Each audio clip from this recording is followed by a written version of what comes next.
Hello, ladies and gentlemen, and welcome to the REC podcast, brought to you by REC Comics and Collectibles. I'm your host, Roman Chavez, and with me, as always, Eric Icarus, back again. Back again for the first, second, maybe even third time. We'll see how it goes. Still putting some, keeping the fire warm for the tuna. He's still MIA, doing whatever the tuna be doing at sea. Oh, that's a good point. Eric, you can find us on Instagram at REC Podcast. You can follow myself at Roman REC Podcast. You can follow the shop at REC Comics, or you can come check us out at 7679 North Union Boulevard in Colorado Springs, Colorado. You can find Eric recently on the Comic-Con floor, but we'll get to that. We'll get that later. Dude, you hear that, man? That was my elbow. Oh, I heard it. I did hear that. We're getting old, man. I almost broke my arm pointing aggressively. Yeah, just snaps. That would have been perfect. God, how's your week going, buddy? Busy. Busy? But we'll get to that. Okay, all right. Been busy, but we'll get to that. We'll start off with a definitely an annoyance that's been going on. Sure. We've been talking about this writer strike and this Screen Actors Guild strike, which has been definitely affecting our show schedule and stuff like that because there's not as much in that entertainment world as we normally talk about. It's forcing me to read comics again like I'm a goddamn middle schooler. No, I'm just kidding. I love it. But as this goes on, continues to affect things, we're starting to affect big movies. Sure. We've got things like Avatar sequels, 3, 4, and 5 being pushed. Dune, the Ghostbusters Afterlife sequel, Blade, Daredevil Born Again. Yes. They were rumored that they were about 2 months into an 8-month filming schedule when they put the kibosh. Yikes. Deadpool 3, Last of Us Season 2, just to name a few things. Yikes. There was a point where I thought this was kind of funny, but now you're starting to mess with my movies again. And we just came out of a kind of a period where movies were kind of messed up. Right. But do we need a reset? Short answer, no. Long answer, yes. Yeah, okay. All right. Short answer, I think everyone enjoys the status quo. Everything is already set up and ready to go. There's just this mild stoppage. But in the long run, I think a reset would be very welcome at this point. All these giant movie companies are giving us nothing but sequels, remakes, franchises that are starting to kind of wane a bit. Yeah. I think a hard reset would, initially be very devastating. Yes. I don't know if the industry could handle it or recover from it, but if they could, I could see a lot of amazing, creative, great stories prospering from it. Maybe instead of a reset, a kind of breather. Sure. Because we're getting to a point, because if you're unaware, these actors cannot promote these things. Right. They've already pushed, Captain Marvel stuff has already, or the Marvels, McDonald's stuff has already been out and gone. Yeah, that's right. Because it was already in the rotation. Yeah. They said they wouldn't move it. We have other contracts. We're doing other things. We got to get it out of here. Yeah. So they're already taking a small hit there in terms of, people didn't really know. That's true. Parents didn't know. Yes. Exactly. So we don't have any commercials with these characters. Right. We can't show the figurines, and usually they're kind of like connectable things. With interclips of the movie. Yes. So it's a done deal at this point where you can't promote something. It's just, here's some trinkets. Yes. That no one really knows about. Yeah, so that's no late night TV. That's no online interviews. There's no word of mouth being able to be put out from the studios. Right. And, it's become such an industry where it's much cheaper to promote things. Sure. But old Hollywood still does things. Nobody's watching The Tonight Show. No, God, no. Nobody's watching the other one. I don't even know. The Late Show? The Late Show, perhaps? Yeah. But although what's his name does do Kimmel, he does like the comic stuff. He does. Kimmel very loyal to us folks. Yeah, to the. I think he enjoys it. Yeah. I think it's becoming, a lot of these companies are becoming more reliant on shows like ours. As much as they like to dox us for copyright infringements, we do keep the wheels moving a bit. Yeah. Obviously, I am being a bit overstated saying shows like ours, but YouTube shows talking about this is the new word of mouth. Yeah. But that you said. There's nothing to talk about. We can't grease the wheels. So this is us, I guess, trying to push the train. And one of the worst things that goes on in this time where there's nothing positive, nothing new coming out, is that a lot of things get focused on the negative. Of course. So I do think that there is room for something of a reset's a little harsh, but definitely just like a breather. Because we're going to have to get to a point where people are being compensated correctly. Sure.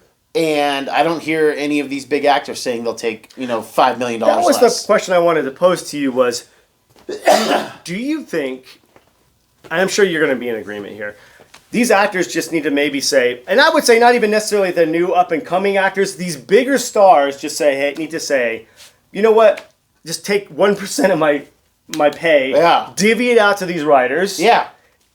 Problem solved and then some. Yeah. I feel like they would be compensated and feel appreciated. Oh, yeah.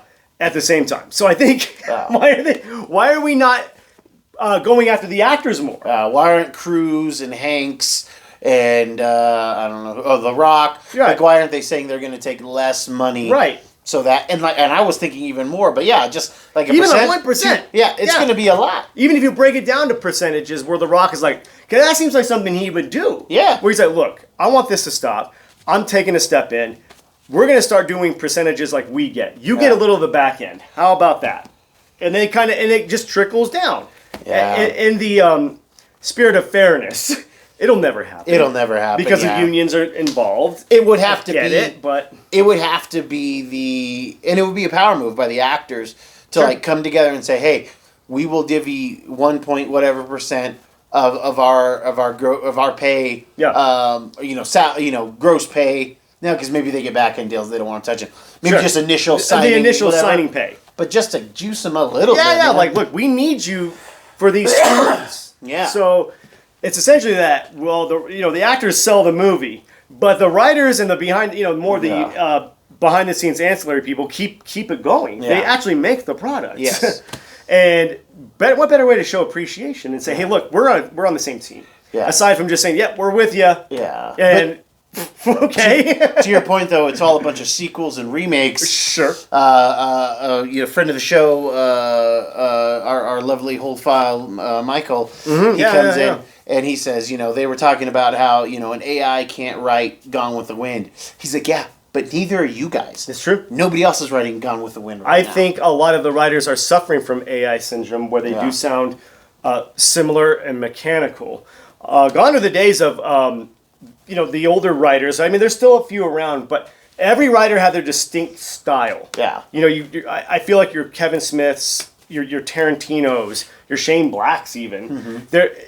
Those are very different writers, but have a commonality of their selling something. They can sell a story. Yeah. An engaging story. Mm-hmm. Now when you're going back to all these writers complaining about AI, they sound more AI than AI because they're following formats and formulas, just like an AI. But the AI is actually like, the verbiage is actually correct. Yeah. I saw a great meme that had a picture of John Connor from Judgment Day, like where he's just like looking at the camera, just like it's like John Connor seeing you guys all make friends with AI. I don't necessarily see a world where, we're telling jokes here, but I don't see a world where the AI can actually take over writing. There's a human element to that will be lost. Dude, Skynet got smart. It became Genesis, okay? And now it's Apple, and we all use it, and that's just what it is. I am an Apple shill. I love me some Apple. I don't know. I think I'm with you on the breather part. Yeah. I think if we can just all take a step back, even the writers, the actors, everybody in the movie industry, like kind of we're forced to right now to take a breather. Maybe we all just need to understand and reassess everything. Yeah. Like, okay, maybe not just monetarily, but story-wise. Yeah. What are we doing wrong? Because you're losing people. Yeah. People are not as stoked on comic book franchises anymore. Yeah. Or big action franchises, unless it's Fast and Furious. But that, like you said, that does better overseas. But what's the working? Far East. What's working? Maverick. Yeah. But that's a remake. That is a big remake. Or a sequel. Oh, yeah, they did a sequel. Yeah. Oppenheimer. That's a story that hasn't really been told. That's true. Avatar, a sequel. Yeah, well. Barbie, a story that hasn't been told this way. Sure. So And then Sound of Freedom is that's a huge effing movie. yeah, but did it actually? I know it did well, but did it actually make? Oh, it's killing. Okay, it's killing. I don't know the exact box office numbers, but a movie cost $5 million and they're well into $70 million. Yeah, that's a big up in my book. Yeah, and it's a good movie. Yeah, regardless of the stupid controversy behind it, it's a good movie. Sure. Yeah. I don't know with the I need to look better at what the top 10 is of the year so far. Barbie though, also a great movie because Guardians is in there. Yeah. But why did Guardians work? Guardians is 3 on the list, but it didn't break a billy. No, which is sad. It's crazy. You see what we're saying? But when we're now talking about a point where Guardians, not Avengers, not a top tier character necessarily, being one of the more successful Marvel movies, not even breaking $1 billion. Well, this were 4 years ago. Yeah. It would probably hit the $1 billion. Yeah, I think it was 2019, and Disney had like 7 of the top 10 movies, and like 6 of them were over $1 billion. Right. And why do you think Guardians is working? I don't think it was necessarily the advertising. I didn't see it done any different than what they had done. No. Do you think it's just the connection to these characters? Yeah, like we all. It's kind of the last of the old guard. They're not doing an Avengers Christmas special. They're doing a Guardians Christmas special. People, we all watch the I Am Groot shorts. And there's just Groot messing around and just being kind of fun. Well, do you think it is because it's last of the old guard? It's one of the last Marvel properties that's kind of a holdover from Phase 2 or 3. It's like, you know what I mean? It's like the last vestiges of that old MCU. Yeah, it's a Phase 2. Maybe that's kind of, everyone's kind of like, it's a goodbye. It's just a bitter goodbye. It was, and it did a lot of goodbye things. Yeah. It left doors open. Yeah. Like, it left you with hope, as a good hero movie should. Sure. But I think one of the big things that we can talk about is the fact that those movies that are, some of the biggest ones this year, they were either, and I know Maverick is from a couple years ago now, but they were fun. Sure. Or they were different. Right. Or they scratched the nostalgia. Sure. So what that shows to me is that all the same tropes play, but the kicker is it delivered well? Like, is it actually good? Because Ant-Man is not on this list. No. And it did not hit the same nostalgia chords that Guardians did. Very true.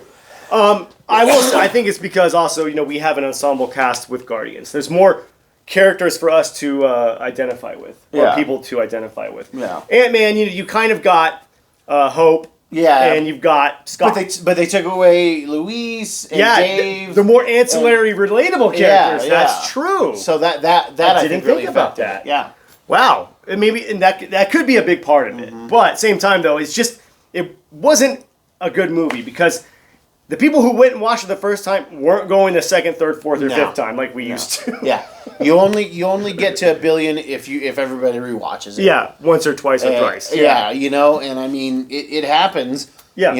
I could tell you. I mean, I was learning people's faces when Endgame came out. Oh, but I saw it 4 times. I mean, I paid for it twice. It was so good, and it was amazing. Well, that was a culmination of 10 years, and very grassroots storytelling. Yeah, I feel as if the MCU is kind of not building characters. Yeah, they're essentially throwing us characters, quote unquote, already fully formed. Yeah. That we're supposed to automatically identify with these quick trials and tribulations that they go through within 5 minutes. Yeah. There's no character growth. We don't see the Steve Rogers man at a time trying to adjust to it and how we would feel in that situation. Yeah. We're getting help me out here, man. I mean, Kamala Khan just getting powers right away. Right. Not taking, even though it's a show, not really getting the proper length of time to learn the powers properly. Right. She's already going to be, in a movie. Yeah. Boom. You got the character that it's already fully formed.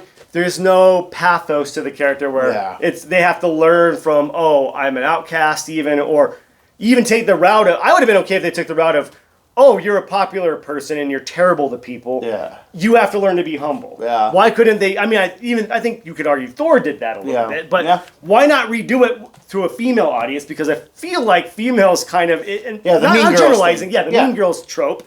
You give us the mean girl, You want us to hate her initially, then we learn the humility. Yeah. And she earns the right to be called a hero. Yeah. I want that story. Maybe Kamala Khan could have done that. Yeah, because with Kamala, with Kate Bishop, it's very much the same dynamic. It's like, oh yeah, I'm just amazing at everything. Quirky, cool girl. Yep. And maybe Kamala's not like cool, but she's like the cool one in her group. That's what I'm saying. You know? Yeah. And I would even argue she's still cool. Yeah. She doesn't.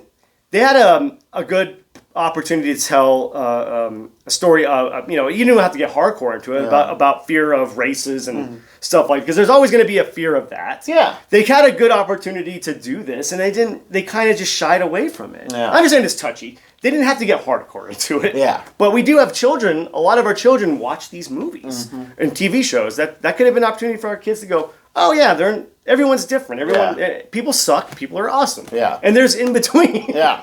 Which we mostly, all of us are, just in between.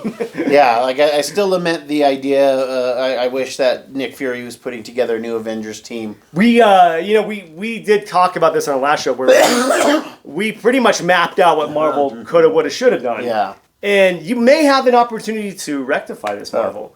You could. I mean, Nick Fury's not, spoilers, he's not gone. Yeah. He could be going into hiding with his Skrull bride, and they could be his mail order Skrull bride.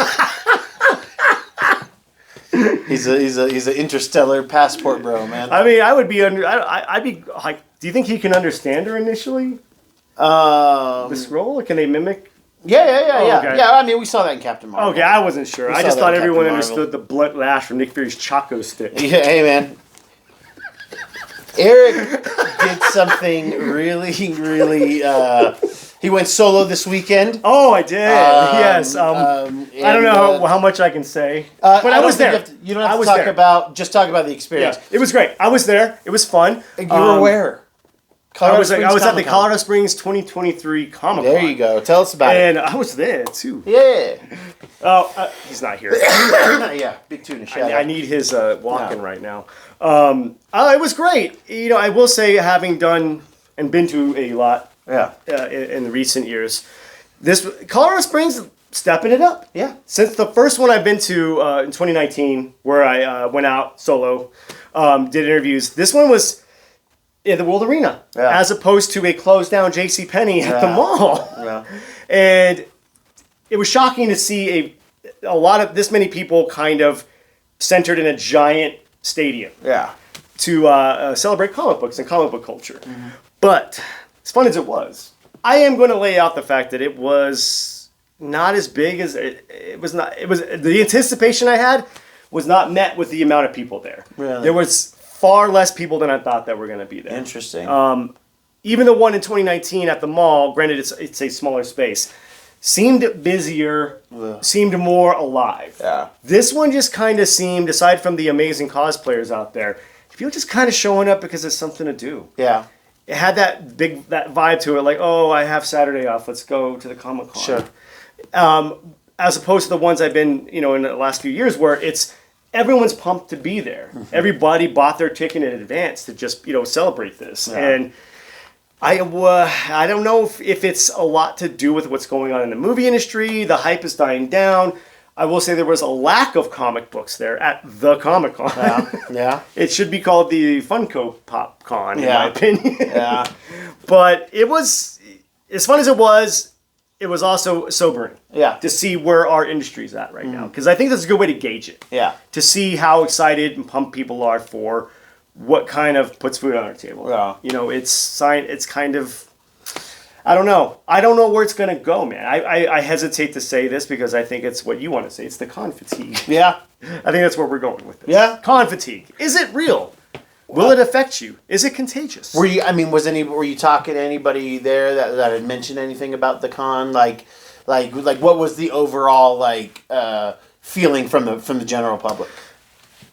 For the most part, there was a general malaise there. I think a lot of people wanting comic books, going there for comic books, but not getting what they kind of want. There were a few people holding it down, our homies at Iron Lion holding it down.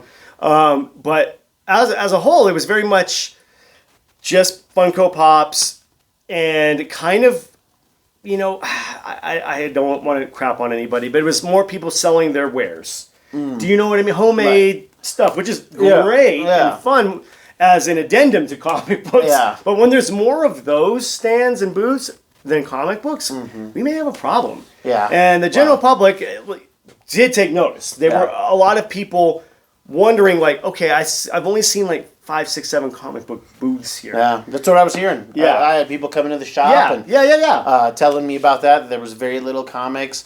And this is the second year it's been in the World Arena. It was in the World Arena last year as well. Yeah. And I guess they fixed a lot of the issues that they had with last year, because I guess there was no signage showing where the independent vendors were on a Friday, so it was very dead. But I heard Saturday was bumping. Saturday always going to be the best day of the con. It was packed. But again, from my experience, it goes bumping all day. Yeah. We had that initial push, and then I would say around, because the doors open at 10. Yeah. I'd say around 2 o'clock it was ghost town. Yeah. You still got people coming in here and there, but it had that initial, and everyone was gone. And it was going back down on the showroom floor in the arena area. Yeah. It was crazy to see it packed, and then a few hours later, just got nothing. It was very straggly towards the end. Yeah. I wonder if they're going to get to a point where they're like, okay, we need to have more vendors here with comic books, as opposed to like, oh yeah, you got money, we're going to take it. I don't care what you sell. Yeah, you could sell your bottle openers and fish earrings here. Yes. Yeah. That's not too far off. Yeah. It's like stuff that should be at the Renaissance Festival instead. You're not. You're actually spot on. Yeah, I mean, I've been seeing it. I see it in San Diego. There's a few of the major players who push books, but every year there's a couple more stalls that are just selling wares, other things. Yeah, crafts. Yeah, again, crafts. Not crapping on it. No, awesome, but it's not a craft fair. It's true, and I think that the con should do a job of limiting that, but they want to just sell tables. That's what they want. They want their money, and I think we're getting more into the place of this scene we're in, that it's more about the aesthetic than the actual material. It's more about, I can sell a Captain America pot holder than an actual Captain America comic book. Yeah. It's almost as if the legend of the character supersedes the actual story. Yeah. Which I guess, it's fine, but you can't, I don't think you can call it Comic-Con at this point. Yeah, we talked about that there's, at the last couple cons we had went to, so many pops.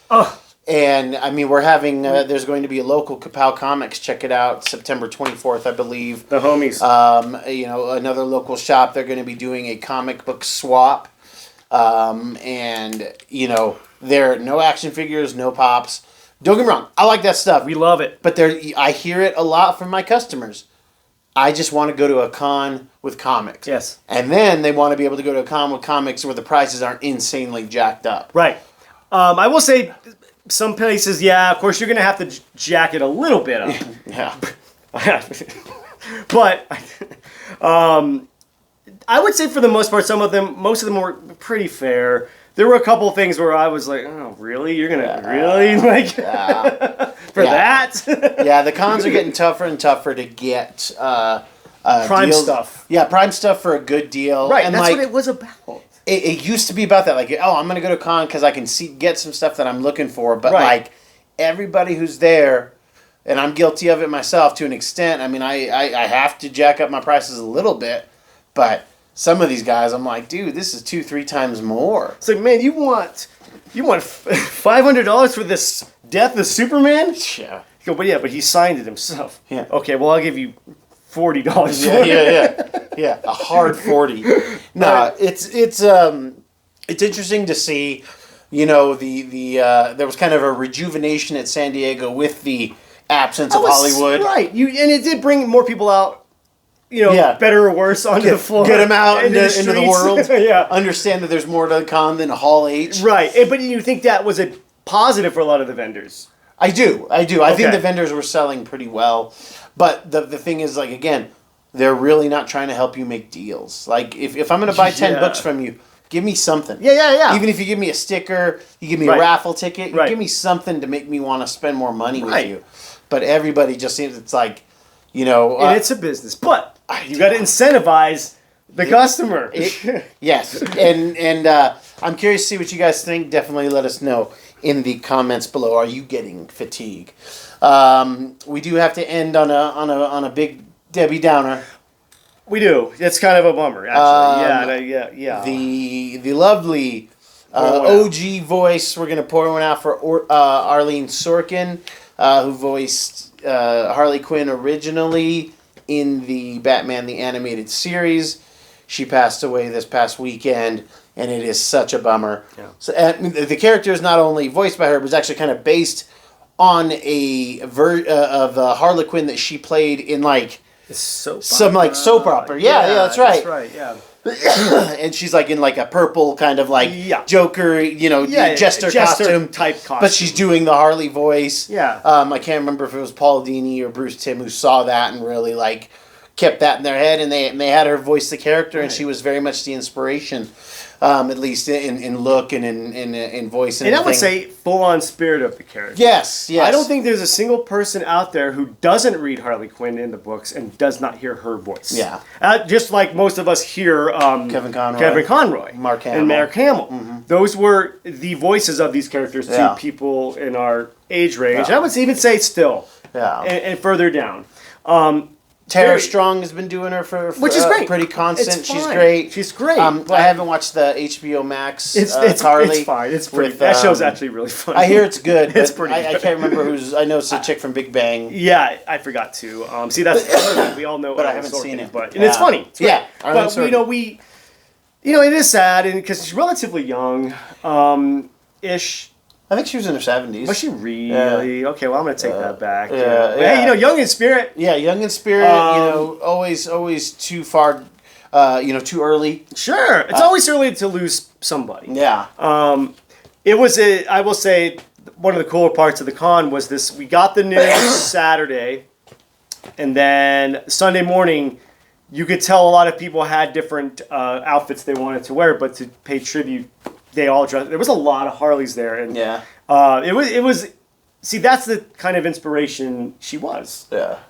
People willing to kind of drop what they wanted to do to pay homage to her, and it was cool. Awesome. Everyone in old school Harley get Old school. Nice. Old school Harley get Nice. It almost feels like you see that far less. Yeah, far less than you would before. Initially, it was very much a lot of the newer Harley, which I like the costumes. Sure, that's fine. Sure. I like the shakeups, but there's nothing beats the classic old school Harley look, and a lot of people out there paying homage to her. It's just cool. It's always a bummer to lose someone that's part of your childhood. Yeah. Because we all grew up with her. Oh yeah. And she was great. She was always. I heard she was. I never got to meet her.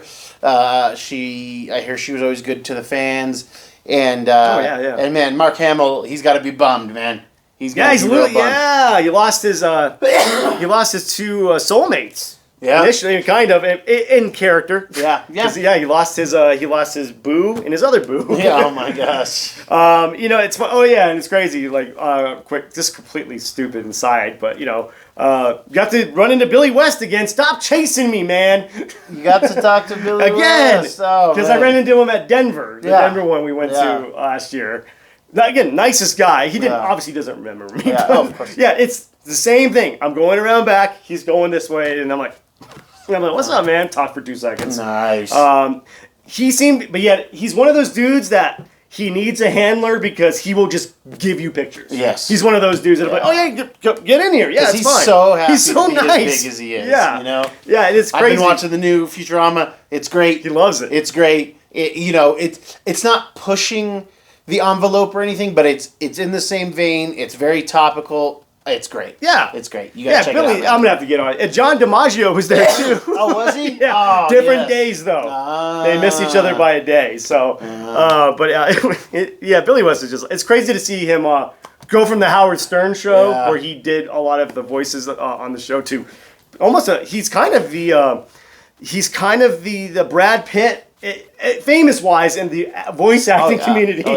Oh yeah. Which is crazy to me. Dude, man, yeah, I would love to meet him and just be like, dude, Futurama was my favorite. Oh yeah. My favorite. He's so nice. Yeah. One of the nicest dudes you'll ever meet. Oh so God, and he's stop getting up chasing there. me. He is. Looks good. Does he? Okay, Looks good. Looks good. Still got most of his hair. That's good. He looks awesome. We'll say Lou Ferrigno, man, looking kind of. We all age. Yep. It's a bummer, but The guy was Incredible Hulk. he was the Hulk. He was the Hulk, man. Now he looks like Banner. Well, hey, dude, that would be so funny. Like, we're getting rid of Ruffalo. We can pay Ferrigno and fried chicken. It's gonna be fine. It's gonna be fine. Kids, that's our show. Welcome back. If you like what we're doing, please hit that subscribe button. Leave us a comment below. I'm very curious to see what you guys think about the cons, especially those of you who are local. We had Denver Fan Expo. We had one in Banning Lewis Ranch. Mm-hmm. We had the Colorado Springs Comic Con. Too many. In like 2 months. I'm getting a little conned out. There's a point. Like, real quick before we wrap it up. I get what you're saying now. I didn't think about the sheer volume of cons we're getting now. Mm-hmm. There was a point when you maybe got Denver and Springs. Maybe, yeah. Maybe. Yeah. Now we're getting forward because now we got SpawnCon. SpawnCon's in October, which I'm kind of interested in. It's the Halloween weekend. Yeah, I'm kind of into that one. Legit. But still, you know what I mean? I don't want to go. You should go and tell me about it. I'll go. Yeah. There you go. Kids, thank you guys for watching. Thank you for listening. I've been your host, Roman Chavez. I'm still Erik Icarus. I'm going to take that last bit as your final thoughts, and we will catch you on the next podcast.